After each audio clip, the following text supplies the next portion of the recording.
ओम शांति।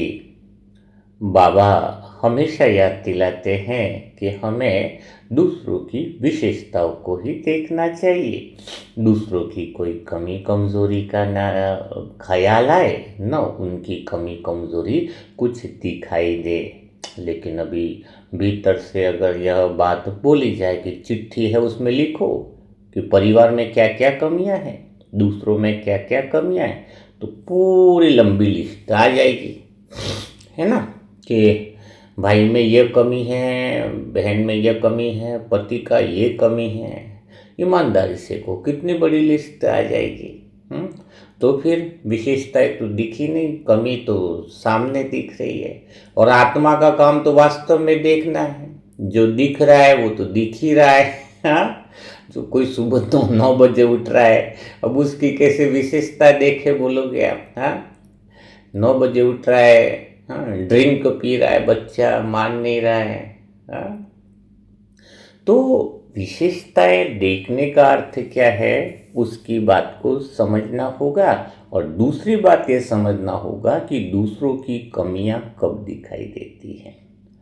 तो सबसे पहली बात एक क्लियर समझ लो, आज पकड़ में बिल्कुल बात को बैठा लो कि जब आप आत्मा के संग में आपका मन बदलने लगता है, स्वतः ही जब उसका एक सिरा मजबूत होने लगता है, तो आपको सबकी विशेषताएं दिखाई देंगी। आपको कभी किसी की कोई कमी नजर नहीं आएगी।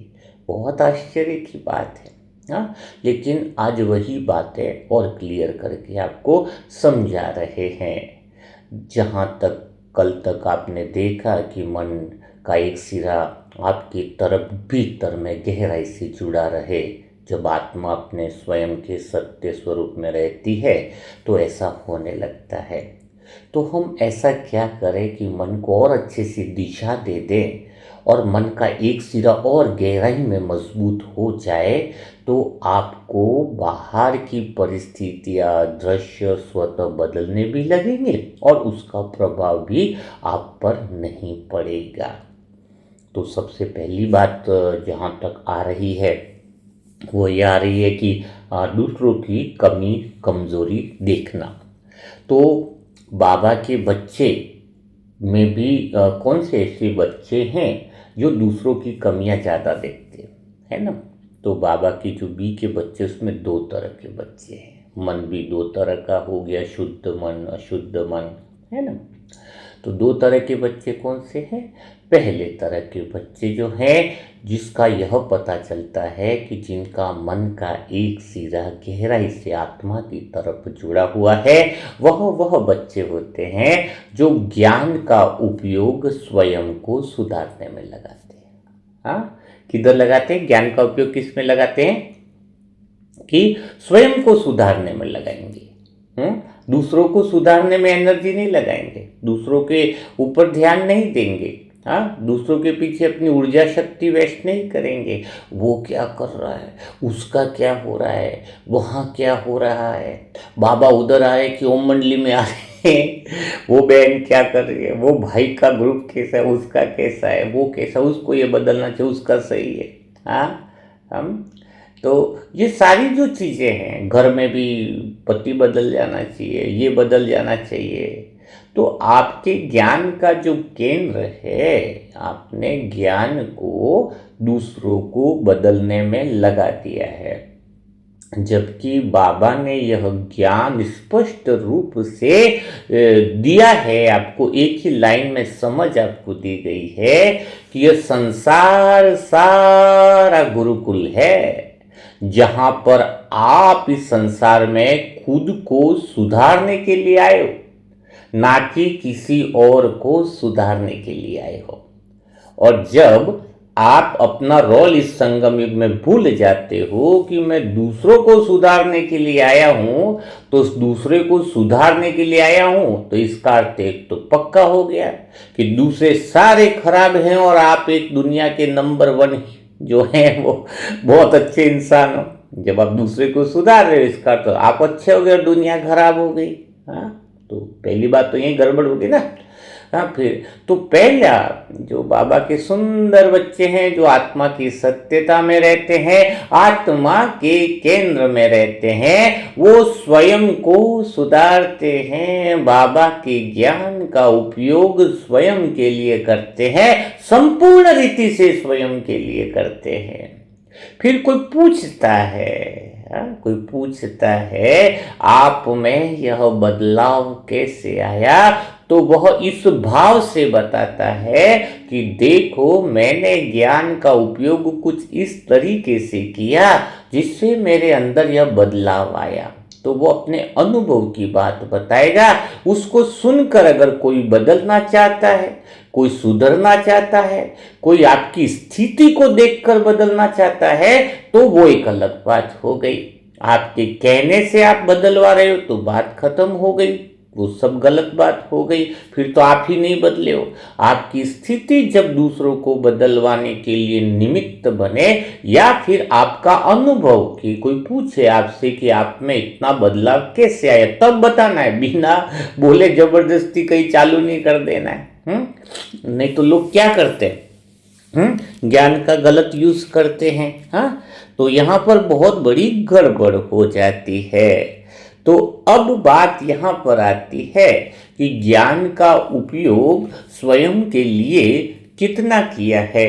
ज्ञान बोझ बन जाता है, ज्ञान के शब्द परेशानी वाले व्यर्थता के भाव में चले जाते हैं, जब वह दूसरों को सुधारने के लिए उपयोग करता है। और ज्ञान जब स्वयं के लिए उपयोग में आता है, तब क्या होता है। ज्ञान जब स्वयं के लिए उपयोग में आता है, तो मन का एक कोना, भीतर का एक कोना गहरी शांति में और स्थिरता में आने लगता है। तो चलो आज हम देखते हैं, अगर ज्ञान का उपयोग स्वयं के लिए किया जाए, मन का एक कोना और गहराई से आपके साथ कैसे जुड़े, तो वह कैसे प्रैक्टिकल में संभव है।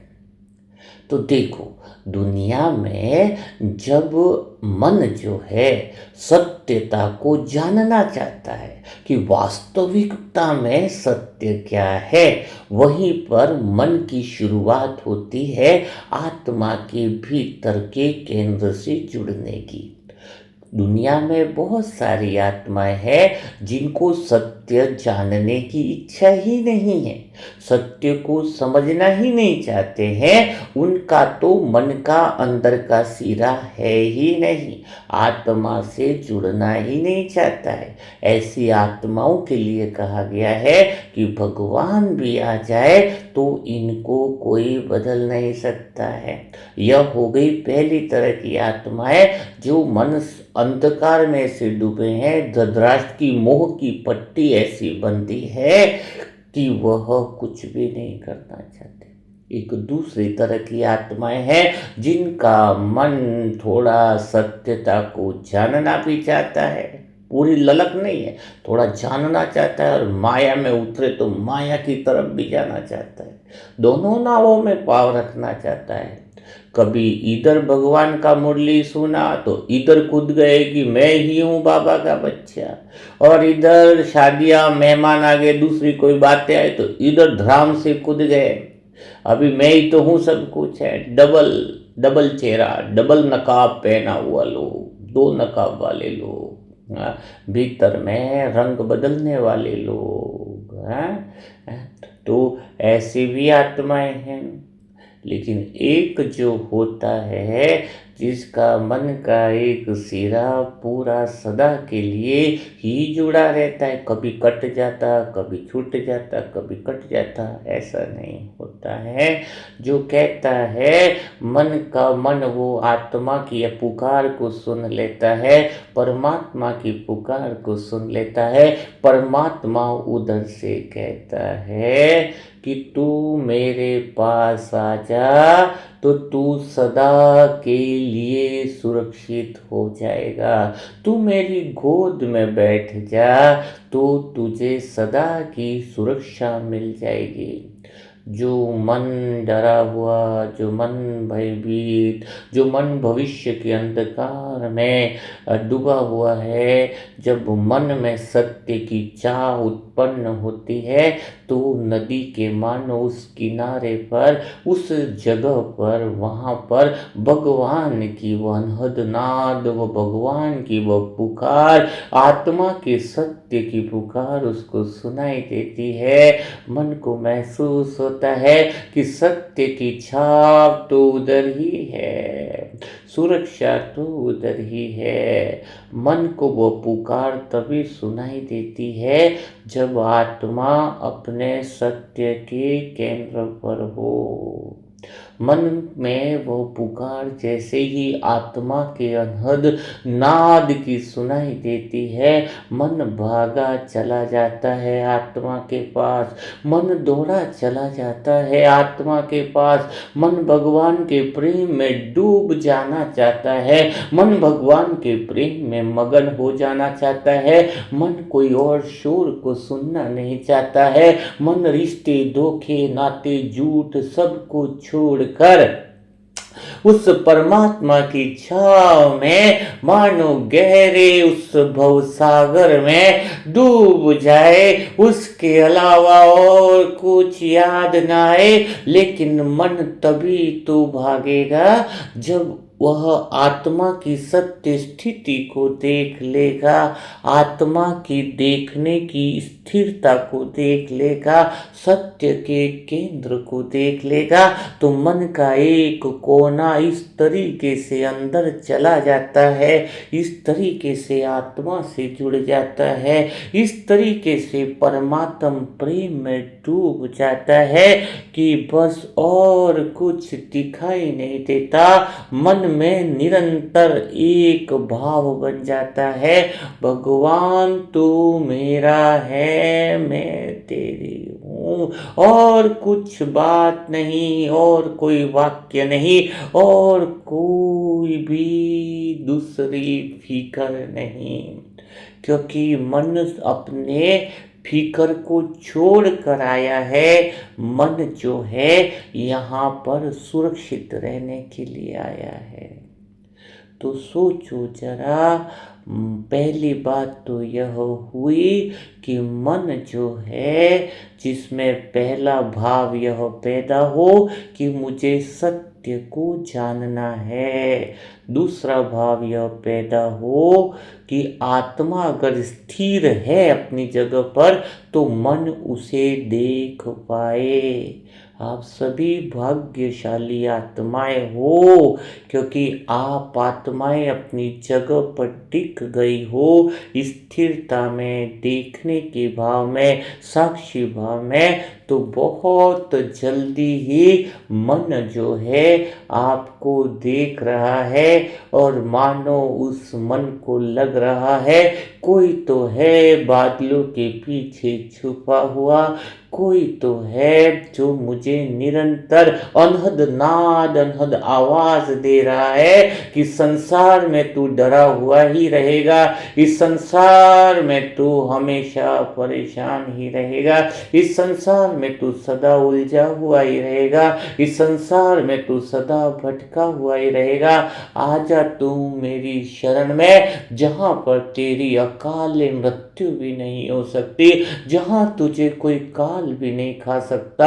अगर तू संसार में गया तो हर समय इस बात का डर रहेगा कि कल कहीं मेरी मृत्यु न हो जाए, कल रोड पे चलते हुए एक्सीडेंट न हो जाए, हर बात का भय तेरे अंदर वह बना रहेगा।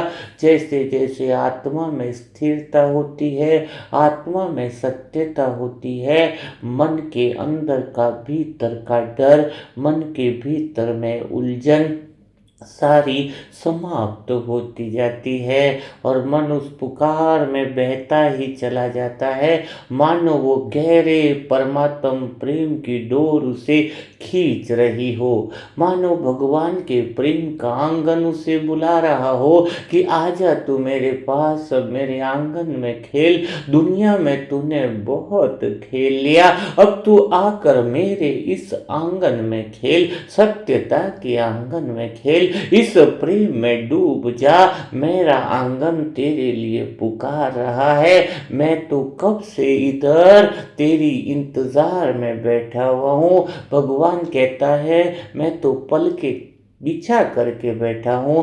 मन को कहता है तू संसार में इतना रम लिया, कुछ न मिला तुझे, अब तू इस तरफ आ जा। यहाँ स्थिरता है, यहाँ सुरक्षा है, यहाँ प्रतिक्रिया नहीं है। यहाँ तो सिर्फ और सिर्फ परम आनंद है, परम मौन है, परम साइलेंस है। ऐसा आनंद है जिसके अंदर जूम उठेगा।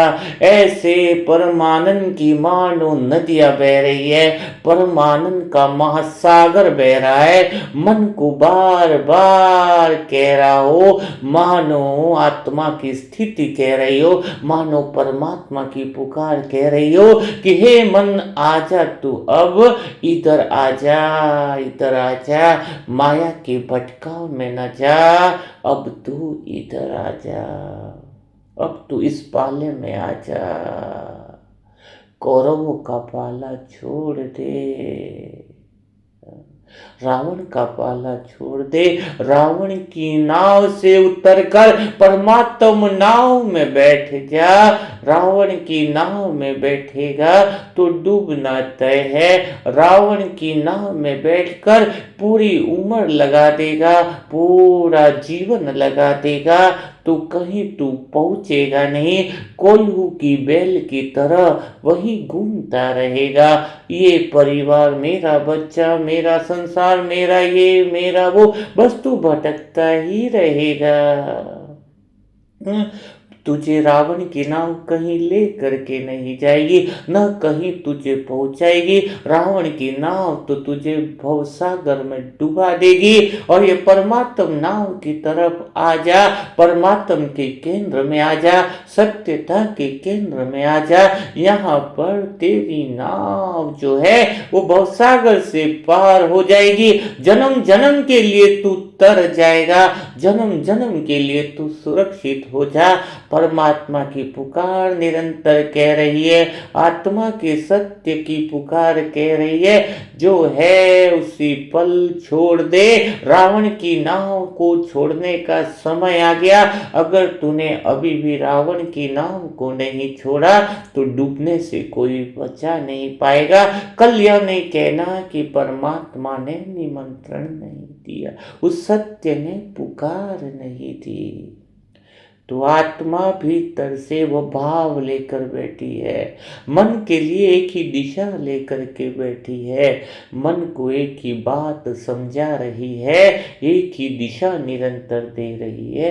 आजा लौट के तू भीतर की तरफ, भीतर की पलकें तेरे इंतजार में बिल्कुल आंखें बिछा कर, पलकें बिछा कर, सुंदर फूल सजा कर बैठी है आत्मा। दीदार कर ले मन को कहते हैं कि मन को परमात्मा कहता है कि आज तू दीदार कर ले सत्य का। मन भी जब मन में बेचैनी उत्पन्न हो जाती है, मन में अब तड़प है, मन में अब जब तड़प संसार को पाने की न हो जाए, मन में जब तड़प संसार के रिश्ते नातों की तरफ न हो जाए, जब मन की तड़प सत्यता की तरफ हो जाए कि मुझे सत्य की तरफ जाना है, सत्यता के केंद्र में रहना है, सत्य के अलावा मेरा कोई साथी नहीं, सत्यता के अलावा मेरी कोई सुरक्षा नहीं, सत्यता के अलावा कुछ भी नहीं। मैं सत्यता में मगन हो जाऊं, सत्यता के प्रेम में डूब जाऊं। कई जन्मों से भटकती रही इस सत्यता में, इस झूठे रिश्ते, झूठे नाते, झूठी माया, झूठी काया, जहाँ सभी जगह भटकाव है, जहाँ सभी तरह धोखा है, जहाँ पर कुछ भी चैन नहीं, जहाँ कोई सुख नहीं, जहाँ मेरा कोई नहीं, सबके बीच में भीड़ में रहते हुए भी अकेलापन सा लगता है, बिल्कुल बेचैनी सी महसूस होती है। अब मन के अंदर ऐसा भाव आ जाए कि मुझे तो भागना है सत्य की तरफ, मुझे भागना है उस परम केंद्र की तरफ, मुझे उस परमात्म प्रेम में डूब जाना है। और मन निरंतर भागने लग जाए, दौड़ने लग जाए, उसे बस एक ही चीज दिखाई दे, एक ही भाव अंदर पैदा हो जाए कि हे परमात्मा, मैं आत्मा। हाँ, मन क्या कह रहा है? मन जब आत्मा से जुड़ जाए तो वो भी मैं आत्मा ही बोलता है। और परमात्मा राम से क्या कह रहा है? हाँ, क्या कह रहा है कि मैं आत्मा तेरी सीता बन जाऊं, तू मेरा राम बन जाए, मैं तेरी राधा बन जाऊं, तू मेरा श्याम बन जाए, और कुछ देखने की जरूरत नहीं। वह विरह, वह तड़प मन में पैदा हो जाए, स्वतः ही मन आत्मा की तरफ भागने लगता है। जब आत्मा सत्यता के केंद्र में रहती है, वो स्थिरता में रहती है, वह साक्षी भाव में रहती है, तो मन दौड़ा चलाता है। मन को संभालने की जरूरत नहीं, मन को दिशा देने की भी जरूरत नहीं रहती है, आत्मा को देखने की भी जरूरत नहीं रहती है कि मन कहाँ है, क्या कर रहा है। मन भी प्रेम में डूब जाता है, मन परमात्म प्रेम की स्थिरता में डूब जाता है, मन उस परमात्मा के गहरे करुणा भाव में डूब जाता है। मानो मानो उसकी दृष्टि ही बदल जाती है। और जब मन बदल जाता है, मन का अंदर का सीरा गहराई से परमात्मा से जुड़ जाता है, तो दृष्टि भी बदल जाती है। शरीर की कर्मेंद्रियों की दृष्टि की बात कह रहा हूं। आंखें बदल जाती हैं, चेहरा बदल जाता है, चलन बदल जाती है, ज्ञान में ठहराव आने लगता है, और इस कदर आंखों में ऐसा लगता है जो भी देखे वह एक ही बात कहता है कि भाई तेरी आंखों में तो मुझे भगवान दिखाई देता। क्योंकि मन सत्यता की केंद्र में जब मन पहुंचने लगता है, जब मन का एक सिरा गहराई से भगवान से जुड़ जाता है, जब मन का एक सिरा सत्यता से जुड़ जाता है, तो शरीर बदलने लगता है, परिस्थितियां बदलने लगती हैं, दृष्टि बदलने लगती, संसार बदलने लगता है। क्योंकि मन में जब प्रेम भाव उत्पन्न होता है तो भय खत्म हो जाता है, डर खत्म हो जाता है। और एक बात पक्की कर लो, अगर अभी भी आपके अंदर डर है, अभी भी आपके अंदर भय है, तो प्रेम आप किसी से कर नहीं सकते। क्योंकि अगर आप किसी से कहो कि मैं तुमसे डरता भी हूं और तुमसे प्रेम भी करता हूं, तो दोनों बातें कभी साथ में हो नहीं सकती है। या तो डर होगा या भय होगा, या तो प्रेम होगा। तुम जिससे प्रेम करते हो उससे डर नहीं हो सकता, और जिस बात से डरते हो वहां प्रेम नहीं हो सकता है। और मन जब सत्यता के केंद्र से जुड़ जाता है तो प्रेम की लहरें बहती है। न सम्मान का डर, न प्रतिष्ठा का डर, न कुछ पैसे खोने का डर, न कुछ पाने का डर, न कुछ खोने का डर, न सम्मान का डर, न अपमान का डर। बस कुछ है तो प्रेम है, और प्रेम भय को समाप्त कर देता है। मन जब सत्यता के केंद्र में डूब जाता है तो मन से अनन्य प्रेम की लहरें उस तरह से निकलती है कि आपकी आंखों में भी परमात्मा ही दिखाई देता है। वह देवीय स्वरूप, वह पूज्य स्वरूप, वह अनादि स्वरूप, वह परम शक्ति अंदर से प्रकट होने लगती है। मानो ऐसा लगता है कि अब आप वो रहे ही नहीं, क्योंकि आपका मन बाहर का नहीं रहा। अब आपका मन सही ठिकाने पर पहुंच गया। भटकते हुए मन को शांति मिल गई, भटकते हुए मन को सत्य की दिशा मिल गई, बेचैन मन को प्रेम मिल गया, अशांत मन को गहरा मौन मिल गया। इससे ज्यादा क्या चाहिए? मन में एक भाव उत्पन्न हो गया कि पाना था सो पा लिया, कुछ पाने की तमन्ना नहीं। वह गहरा अनुभव, सत्य का अनुभव, परम प्रेम का अनुभव, परम आनंद का अनुभव, अंदर के अनुभव से निकलता हुआ वह सच्चाई में बहता हुआ प्रेम की गंगा मानो चारों तरफ बहती जाती है। न किसी से आशा, न किसी को बदलना, न किसी को सुधारना, न किसी बात का भय। बस एक ही चीज है कि बस प्रेम की धारा निरंतर बहती जा रही है। जिस बात से डर था उसको भी प्रेम दे रहे हो। पति से डर नहीं, उसको भी प्रेम। बच्चों से डर नहीं, बस उससे भी प्रेम। भविष्य में क्या होगा, भविष्य का भी डर नहीं, उसमें भी प्रेम। प्रेम ही प्रेम है, परमात्म प्रेम, निस्वार्थ प्रेम। उस प्रेम में एक ही भाव है। सबके पास मिलने पर एक ही भाव प्रकट हो रहा है कि मुझे तो प्रेम देना है, बदलना नहीं है। एक ही संकल्प आपके अंदर से उठ रहा है, एक ही भाव उठ रहा है, एक ही परम प्रेम उठ रहा है। कौन सा प्रेम उठ रहा है कि घर में भी न पति को बदलना, न बच्चे को बदलना, न किसको बदलना, लेकिन एक ही भाव है कि मुझे गहरा प्रेम देना है, बदलना नहीं है। लेकिन मेरा प्रेम की धाराएं कुछ इस तरह से निकल रही है कि किसी को बदलना नहीं है, लेकिन मेरा प्रेम, निस्वार्थ प्रेम, उनके सारे अंतर्मनों को छू रहा है। सारी आत्माओं का मन बदल रहा है।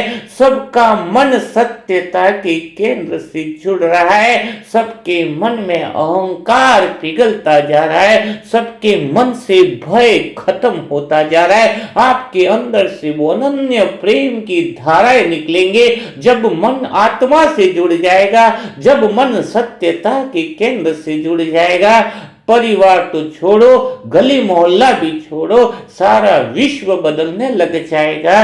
जब आप कदम भी जहां पे रखोगे, आपके भीतर की परिवर्तन शक्ति उस प्रेम की धारा में निकलेगी और वह परिवर्तन मानो जहां कदम रखोगे वहां पर धरती का कोना कोना प्रेम की फुहार से भर जाएगा। जिन आत्माओं में बेचैनी हो, जिन घर में झगड़ा हो, जिस घर में अशांति हो, वहां पर आपकी दृष्टि ही नयन, आपके नयन ही सबके नयनों में प्रेम भर देगी, सबके नयनों में शांति भर देगी, सबके नयनों में आनंद की वो फुहार ले आएगी। बस उसी प्रेम में मगन, आपको तो कुछ और दिखाई नहीं दे। जैसे लैला मजनू का प्यार हो, बस लैला को मजनू दिखाई दे, मजनू को लैला दिखाई दे। रास्ते में क्या है कुछ अता न पता, बस मन भी उस प्रेम में ऐसा डूबा, भगवान के प्रेम में। कहाँ क्या हो रहा है कोई फिक्र नहीं, कोई भी दिक्कत नहीं, क्योंकि फिक्र तो तब होती है जब किसी को बदलना हो। जब तुम्हें किसी को बदलना ही नहीं है, तुम्हें तो प्रेम की धारा में डूबे रहना है और वह प्रेम की धारा ही सबको देनी है। दुनिया से सूक्ष्म इच्छा भी नहीं बची, दुनिया से सूक्ष्म अपेक्षा भी नहीं बची। जब कुछ इच्छा नहीं बची, इच्छा मात्र अविद्या हो गए, तो फिर भय खत्म हो जाता है। जहां कुछ पाना बाकी है वहां भय बाकी है, और जहां कुछ करना बाकी है, जहां कुछ बनना बाकी है, वहां पर अभी भी अशुद्ध मन अभी भी गहरा हुआ है। उस अशुद्ध मन को, गहरे को खत्म करना है तो बस एक ही बात है, अशुद्ध मन की पकड़ ढीली हो जाती है। अशुद्ध मन जो है, जिसका मन बाहर में रमा रहता है, वह तो अहंकार के खूंटे से बंधा रहता है। अहंकार यानी झूठा मैं, कि मैं घर को चला रहा हूं, मैं जो है अपने परिवार को चला रहा हूं। जब मन में यही अहंकार होता है तो वो सत्य से दूर होता है, क्योंकि जब मैं चला रहा हूं का भाव होता है तो वह मन सबसे ज्यादा डरता है। डर इस बात का होता है कि धन न खो जाए, डर इस बात का होता है प्रतिष्ठा न खो जाए, लेकिन जो डरता है वह प्रेम नहीं कर सकता। वह तो खाली डर वाला व्यक्ति तो पकड़ बनाता है, यह मेरे हिसाब से चले, वह मेरे हिसाब से चले। जैसे उदाहरण के लिए कि कोई कहता है कि मैं घर चला रहा हूं। अब इस एक वाक्य को ही देख लीजिए, जब तक मैं है तब तक तो चिंता बनी हुई है, तब तक मन प्रेम में डूब नहीं सकता है। जब कोई कहता है कि मैं घर चला रहा हूं तो उसको चिंता है कल नौकरी चली गई तो क्या होगा, बच्चे मेरी बात न माने तो क्या होगा, सम्मान कम हो गया तो क्या होगा। इस मैं के साथ मन डरने लगता है, थर थर कांपने लगता है। अब वही स्थिति बदल कर रख दीजिए। अगर भीतर अंतर मन परमात्मा की पुकार समझ ले, सुन ले, तो बस एक लगेगा कि ये घर या परिवार सब ड्रामा के दृश्य के अनुसार, व्यवस्था के अनुसार चल रहा है। आप तो सिर्फ एक निमित्त हो। कहते हो मेरे बिना मेरी पत्नी कैसे रह पाएगी, उसको कौन अच्छे से खिलाएगा, कौन अच्छे से ध्यान रखेगा। अरे भाई, तेरी पत्नी तो तू शादी से पहले कौन ध्यान रखता था? शादी से पहले जैसे तू चल ही नहीं रही थी, शादी से पहले तो उसको जैसे कोई खिला ही नहीं रहा था, तूने ही बड़ा किया। अरे तू नहीं था तब भी वो बड़ी हो गई, तू नहीं रहेगा तो भी वो पल जाएगी। अरे पिछले जन्मों में भी उसको कई पति थे जो खिला रहे थे। तू गलत फहमी में है कि तू है तो खा रहे हैं। यही सबसे बड़ा भटकाव है, यही तो सबसे बड़ा भटकाव है। अरे बस का ड्राइवर बस चला रहा है? चल रही है ना बस, वो ट्रैफिक नियम सब की जिम्मेदारी, वो बोले कि मैं पूरा सड़क चला रहा हूं, मैं पूरा शहर चला रहा हूं, तो प्रॉब्लम है। वो सोचे कि पूरा शहर ही मेरे हाथ में है, तो वो तो पागल हो जाएगा। ठीक यही स्थिति तो जीवन में है, सब कुछ स्वतः ही चल रहा है। आपका मैंपन ही अहंकार है कि मैं चला रहा हूं। जहां मैं जुड़ गया, बोझ उठाते ही भय पैदा होता है। अहंकार कहता है यह मेरी कमाई है, तो डर आएगा कि कहीं चली न जाए। अहंकार कहता है यह मेरी इज्जत है, तो डर आएगा कि कहीं कोई छीन न जाए। अहंकार कहता है यह मेरा बच्चा है, तो डर आएगा कि कहीं से कुछ हो न जाए। लेकिन ज्ञान कहता है जब मन भगवान से जुड़ जाता है तो एक ही बात निकलती है उस परमात्मा की मगन में, कमाई आई है तो जाएगी, सम्मान मिला है तो उतरेगा भी, संबंध मिले हैं तो बदलेंगे भी, क्योंकि यह सब तो परिवर्तनशील है। ड्रामा है, दृश्य तो सबके डायलॉग बदलेंगे ही। जो नहीं बदलने वाला है वह तो आत्मा है। जब इस सत्य को मन समझ जाता है तो मन ढीला पड़ जाता है। मन को कुछ बातें पकड़ने की जरूरत नहीं रहती, मन जान लेता है। जब मन सत्यता के केंद्र की तरफ बढ़ता है तो उसे एक बात समझ में आ जाती है कि बाहर जो कुछ भी चल रहा है वो कुछ भी मेरे वश में नहीं है। जैसे हवा आएगी तो पत्ता गिरेगा, पत्ता अपने आप नहीं गिरा है ना, पेड़ ने भी पत्ते को नहीं गिराया। कल बताया कि भूख भी लगी है तो खाना खाया, सब कुछ स्वतः ही चल रहा है। तो मन जब ये समझ जाए कि बाहर कुछ भी मेरे वश में नहीं है तो सब कुछ ठीक ठाक चलता है। यही तो बहुत बड़ा रहस्य है। जो चीज हमारे वश में नहीं है उसी को पकड़ने की कोशिश से दुख पैदा होता है। जो चीज स्वाभाविक रूप से चल रही है उसी पर भरोसा मन जब करने लगता है तो शांति आ जाती है। मन भगवान के प्रेम में डूबा रहे, सब कुछ स्वतः ही होने लगेगा। एक किसान बीज बोता है, वह यह नहीं कहता है कि मैं सूरज को उगाता हूँ, वह यह भी नहीं कहता है कि मैं बारिश लाता हूँ, वह तो खाली अपना काम करता है, बीज को जमीन में बो देता है और प्रकृति पर छोड़ देता है, इसलिए उसका मन हल्का रहता है। लेकिन मनुष्य तो यह बात भूल जाता है कि वह तो सोचता है कि सब कुछ उसके कारण से चल रहा है। यही सोच ही अशुद्ध मन को प्रभावशाली बना देती है, अहंकार बना देती है।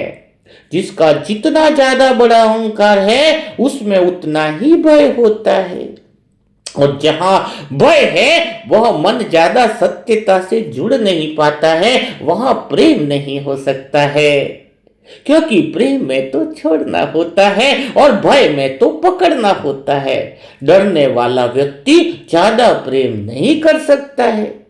जब आत्मा यह समझ लेती है, दिशा दिखाती है मन को, और मन में यह भाव आता है कि मन भी आत्मा की तरह हो जाए कि मैं करता नहीं हूं, मैं साक्षी हूं, तब मन अपने आप शांत होने लगता है। कोई लड़ाई नहीं करनी पड़ती, कोई दबाव नहीं डालना पड़ता।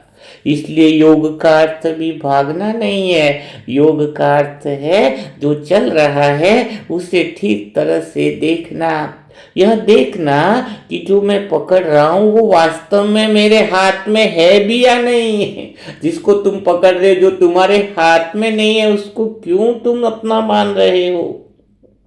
जिस दिन यह समझ आ जाती है, उसी दिन मन का अहंकार ढीला पड़ने लगता है, भय कम होने लगता है, और जहां भय कम हो जाए मन सत्यता की तरफ बढ़ने लगता है। परमात्म प्रेम और वह शांति उसके अंदर उतरने लगती है, और वही तो वास्तविक मुक्ति है। न कुछ छोड़ना है, न कुछ पाना है, बस ये गलत में को पहचान लेना है और सही में स्थित हो जाना है। मन ये अहंकार की जो बातें पकड़ लेता है, अहंकार यानी मैं यानी मालिक हो जाता है वो, और मालिक तो हमेशा डरता है ना कभी कुछ छीन ना जाए।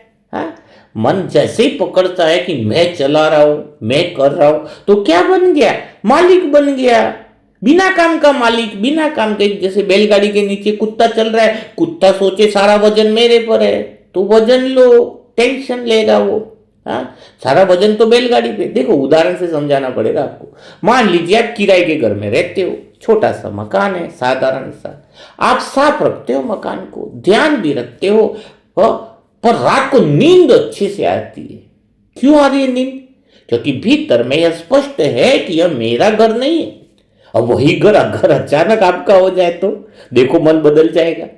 है, पहले तो खाली घर की सफाई करके नींद आ जाती थी, लेकिन जैसे ही वो घर आपका हो गया तो आप देखोगे रात को से अरे दीवार में दरार आ गई तो भी तुम्हें चिंता होगी, छोटी से छोटी चीज दिखेगी, छत से थोड़ी सी आवाज भी आएगी तो बेचैनी होगी, क्योंकि अब जिम्मेदारी नहीं, तुम्हारा बोझ शुरू हो गया है। क्यों शुरू हुआ? क्योंकि मेरा जुड़ गया है। यही मेरा शब्द जीवन का सबसे बड़ा तनाव है। अशुद्ध में का पावरफुल हो जाना। अहंकार यही करता है, जो आया है उस पर मेरे की मोहर लगा देता है। और आपको सरल उदाहरण दूं, हाँ, ट्रेन में मैं भी मुंबई से बेंगलोर की तरफ, बेंगलोर से मुंबई की तरफ मेरा विजिट हुआ है, तो आपको बहुत गहरी बात बताऊं। ट्रेन में क्या हुआ कि ट्रेन हिल रही थी रात का समय, तो ऊपर से बैग गिर गया। हाँ, तो पूछा पास वाले को, तो क्या हुआ भाई? अरे बैग गिर गया। तो आराम से सो गया, उसको कोई प्रॉब्लम ही नहीं। जब बताया गया कि भाई जी आपका बैग गिरा है तो सीधी वो बात उसके मानो पेट में घुस गई और उसको टेंशन हो गई, तुरंत एकदम से उतरा ऊपर की सीट से नीचे। क्यों आया? ऐसा क्यों हुआ? क्योंकि जब बैग गिर गया तो उसको कुछ प्रॉब्लम नहीं है, लेकिन जब मेरा बैग गिरा, मेरा जुड़ गया, बैग वही है, स्थिति वही है, पर अब अनुभव बदल गया। यही फर्क है अहंकार का। आत्मा का स्वभाव है देखना, अहंकार जब मन में रहता है उसका स्वभाव है पकड़ना, और जहां पकड़ है वहां डर है, और जहां डर है वहां शांति तो रह नहीं सकती है। बहुत लोग कहते हैं ना, हम जिम्मेदार है इसलिए टेंशन लेते, ये भ्रम है। जिम्मेदारी और टेंशन में फर्क है। जिम्मेदारी में स्पष्टता होती है, टेंशन में अहंकार होता है। अगर एक डॉक्टर ऑपरेशन करता है वो पूरी ईमानदारी से करता है, पर अगर यह सोच ले कि मरीज का जीवन मेरे हाथ में है तो उसका हाथ तो डरने लग जाएगा। लेकिन जब वह जानता है कि मैं खाली अपना कर्म कर रहा हूं, परिणाम व्यवस्था के हाथ में, तो वह स्थिर रहता है। ठीक यही बात तो जीवन में लागू होती है। जब जब आप सोचते हो कि मैं सब संभाल रहा हूं, तब आप भीतर से टूटने लगते हो। और जब आप समझते हो कि मैं आत्मा और बाबा हूं, आराम से ऑटोमेटिकली सब कुछ संभला जा रहा है, निभाया जा रहा है, तो भीतर में शांति आती है। अहंकार हमेशा कहता है अगर मैं ढीला पड़ गया तो सब बिखर जाएगा। पर सच यह है कि अहंकार जितना ढीला पड़ता है, जीवन उतना बेहतर चलता है। बच्चों को देख लीजिए, वे खेलते हैं, गिरते हैं, उठते हैं, और उन्हें कल की चिंता नहीं होती है, इसलिए उनकी ऊर्जा में प्योरिटी होती है। वही ऊर्जा हमें भी मिली हुई है, कितना मस्त ऊर्जा रहती है बच्चों में।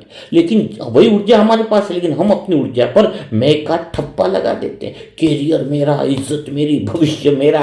फिर वही ऊर्जा डर में बदलती है, थकान में बदलती है, बेचैनी में बदलती है। आत्मा जब जागती है तो वो यह नहीं कहती कि सब छोड़ दो, वो बस इतना कहती है कि जो है उसे अपना समझकर मत पकड़ो, निभाओ और बंधो मत। हाँ, यही तो बात है, यही तो आजादी है। असली आजादी क्या है? न डर से लड़ना है, न जीवन से लड़ना है, बस यह जान लेना है कि जो चल रहा है वो मुझसे नहीं, वह मेरे माध्यम से चल रहा है। कर्तापन छूट गया, जीवन हल्का हो गया। डर खत्म करने का एक ही तरीका है, प्रेम, प्रेम और प्रेम। हाँ, बात समझ में आई?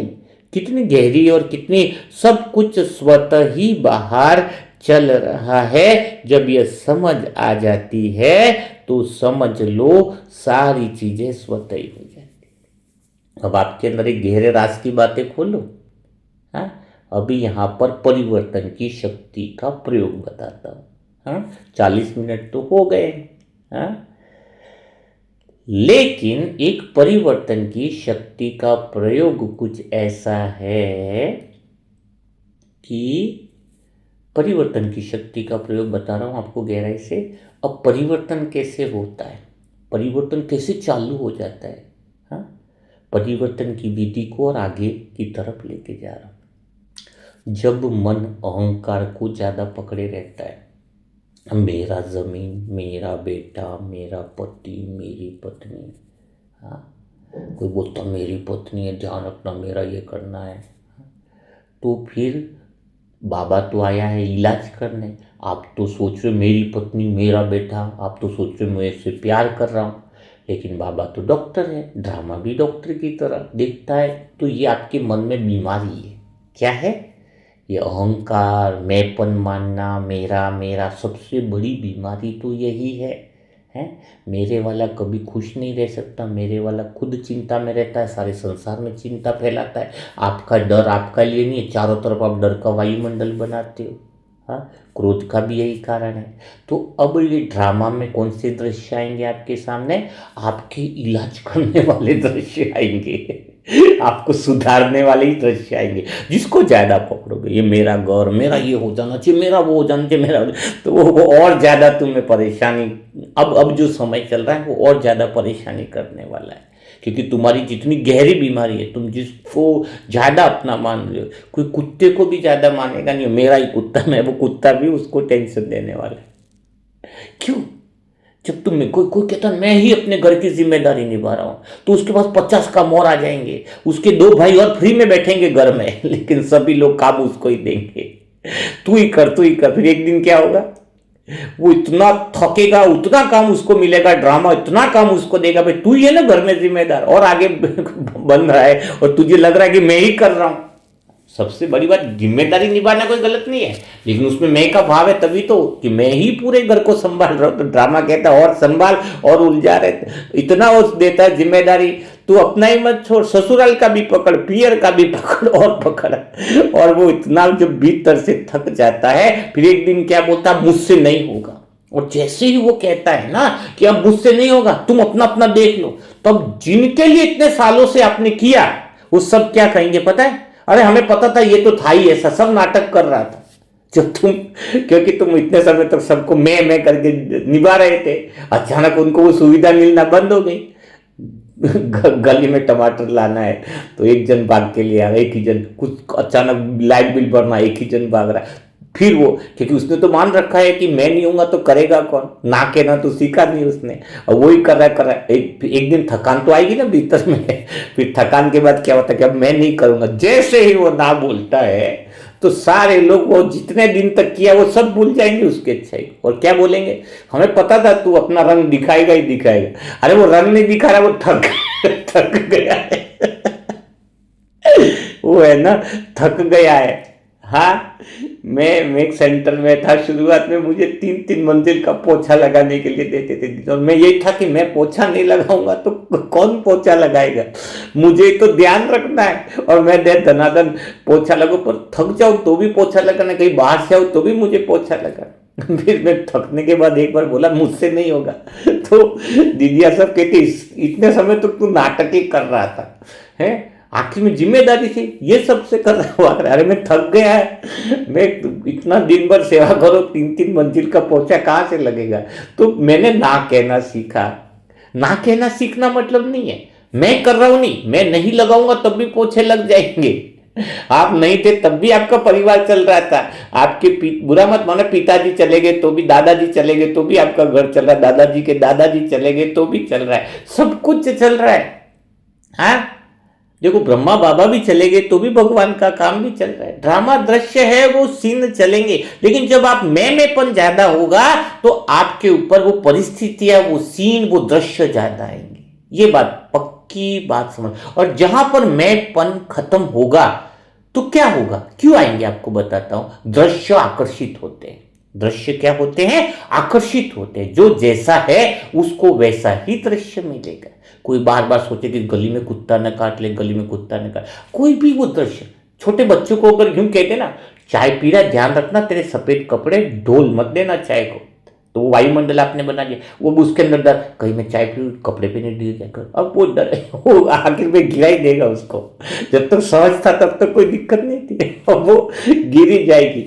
हाँ, समझ में आएगी नहीं, क्योंकि आप जैसे ही आप वो संकल्प करते हो, वो वायुमंडल बनते हो, तो वैसे ही दृश्य तो आप आकर्षित कर रहे हो ड्रामा के अनुसार। हाँ, ये ड्रामा में भले गैलरी से दृश्य निकल रहे हैं, लेकिन आकर्षित करने का माध्यम तो आप बन रहे हो। तो आप अगर मैंपन खत्म हो कि सब कुछ स्वतः ही चल रहा है, तो स्वतंत्रता वाली चीजें बहुत ज्यादा आएंगी, बोझ वाली चीजें फालतू वाली नहीं आएंगी। ये थोड़ा सा गहराई वाला विषय है। अभी तो मन को भगवान के प्रेम में डूबने का मन कर रहा है, मन तो सत्यता के केंद्र में ही रहना चाहता है। ये तो आपको समझाने के लिए बाहर की बातें बोलनी पड़ती है। बाकी ईमानदारी से कहूं तो अहंकार, मैं और मेरापन तो शब्दों में भी लाने की इच्छा नहीं होती है कि मैंपन, मेरापन, बस सब कुछ स्वतः चल रहा है, निरंतर चल रहा है। क्योंकि और ज्ञान एक ही बात है, स्वयं को सुधारने के लिए उपयोग करो, दूसरों को सुधारने के लिए उपयोग मत करो। जब ये बात समझ में आ जाएगी तो जिंदगी बदल जाएगी। सच में बहुत बड़ा परिवर्तन होगा, और यही परिवर्तन की शक्ति का कमाल होगा।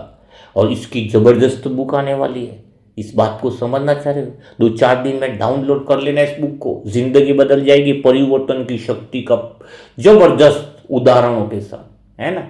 बहुत, क्योंकि आपको ये समझना है, आप आत्मा यात्री हो, बस में आप सीट पर बैठे हो तो कितना सफर का आनंद लेते हो, और क्या बढ़िया सफर है, कितना मजा आ रहा है। वही तुम्हें सीट वही हो तो वही उठा करके तुम्हें ड्राइवर की सीट पर बैठा दे तो क्या होगा, टेंशन चालू हो जाएगी तुम्हें। तब इधर गाड़ी उधर गाड़ी, तो तुम बिना काम का बोझ वाली सीट पर, मैं और मेरेपन की सीट पर क्यों बैठते हो। यात्रा का मजा लो, जो हो रहा है होने दो, जो हो रहा है मजा है ना। तो यही आनंद है, यही परम आनंद है, किसी बात में न लग जाओ, है ना। तो आप वो बुक जरूर पढ़िएगा, लेकिन जो नई आत्मा है, अभी भी फ्री में ई बुक डाउनलोड नहीं करी, आत्मा की यात्रा चैनल का लिंक नीचे कमेंट बॉक्स में पहले ही दिया हुआ है, उसमें जाकर के क्लिक करिएगा तो आत्मा की यात्रा ऐप मिल जाएगी। अपना मोबाइल नंबर डालो, सेंटर का एड्रेस डालो, कहां से वो डालो, तो आपको वह ऐप में रजिस्ट्रेशन हो जाएगा, और यह निःशुल्क बुक आपको अवेलेबल हो जाएगी। और अधिक से अधिक आत्माओं को, बुकों को शेयर करो, है ना। तो और इस विषय को गहराई से और बहुत अच्छे से समझना चाहते हो तो आप यह ऐप डाउनलोड कर दो। इसका लिंक जो है वो डिस्क्रिप्शन बॉक्स में भी दिया हुआ है। तो आज का मुरली मंथन कैसा लगा, है ना?